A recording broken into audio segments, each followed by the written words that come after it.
États-Unis à la France d'ailleurs.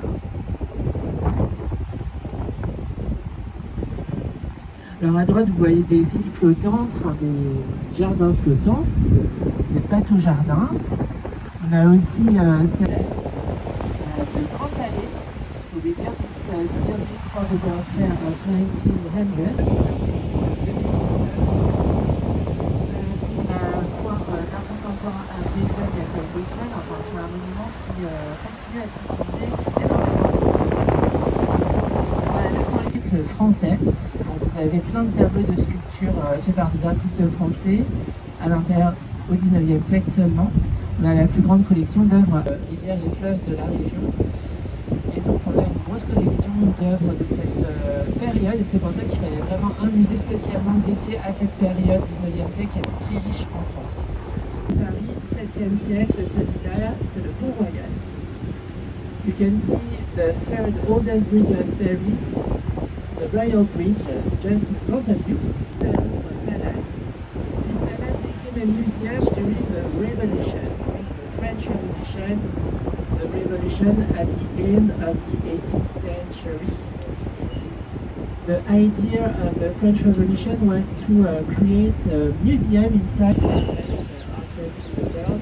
The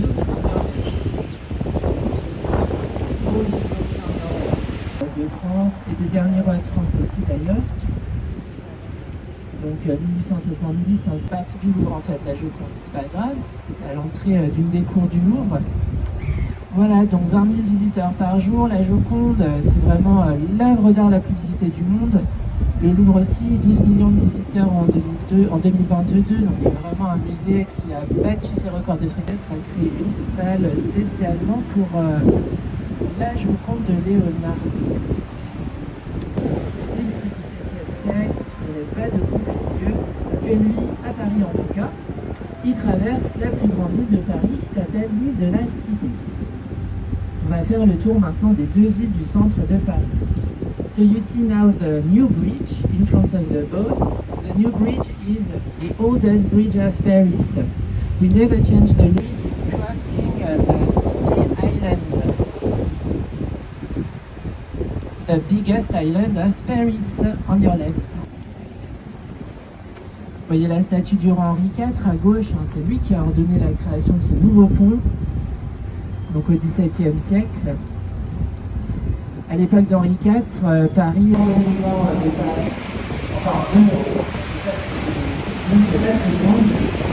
deux monuments plus importants du Royaume de France aussi. Le premier, c'est le palais de la Cité, qui a été la première résidence des rois de France. On your left, you see on this big palace, it's another residence for the kings of France in the past. It was the first au 19e siècle, mais il y a encore des vestiges du palais du roi de France originel, donc comme par exemple l'église du palais qu'on appelle la Sainte-Chapelle, qui est à l'intérieur du palais de la Cité, ou alors les tours de la façade nord du palais qu'on va voir tout à l'heure quand on va regarder construire des bâtiments plus grands. Et puis aussi dans la liturgie catholique, on souhaite que la lumière rentre à l'intérieur des édifices. Et ça va pousser les constructeurs à inventer de nouvelles solutions constructives. Donc bon, on va appeler ça plus tard le gothique.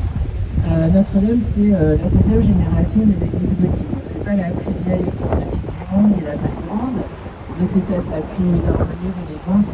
Alors Notre-Dame, 750 ans d'existence, c'est pas non plus l'église la plus vieille de Paris. Donc elles n'ont pas vu l'incendie, elles n'ont pas vécu l'incendie. Vous pouvez le voir en ce moment à la cité de l'architecture, avant leur transfert à Notre-Dame, moitié vide. On est arrivé au bout de l'île de la Cité, il y a encore des signes. Two islands of the center of Paris on your left. Between the islands, you will see the City Hall of Paris, the town hall of Paris, just on your left, between the two islands. Voilà, entre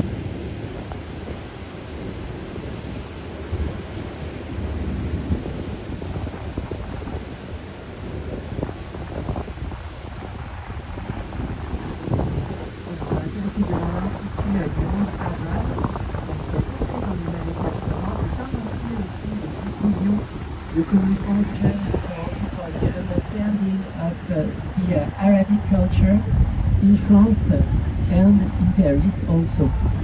A top de ville rapidement. Et vous pouvez voir les ornements du pont sont assez beaux, toujours le thème marin, les coquilles restaurées, les lampadaires qui ressemblent au gaz. Les gaz représentent les activités commerciales et industrielles parce que ce pont il a été construit pour une activité, pour représenter une activité.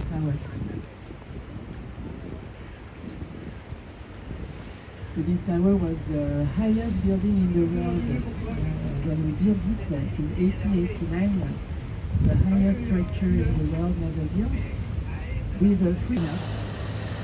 The antenna was a way to communicate with all the world. And so that's why we continue the tower, because the tower, il avait même construit un laboratoire tout en haut de la tour, qui est toujours là d'ailleurs aujourd'hui, mais qui n'est pas accessible parce que c'était un ingénieur. Premièrement, c'est un ingénieur, c'est-à-dire que la tour permettait comment être un besoin qui sorte en fonction de la gravité, du vent. Et donc la tour Eiffel, pour lui, c'est un outil aussi scientifique. Un hommage à la tour Eiffel comme un panthéon pour les sciences.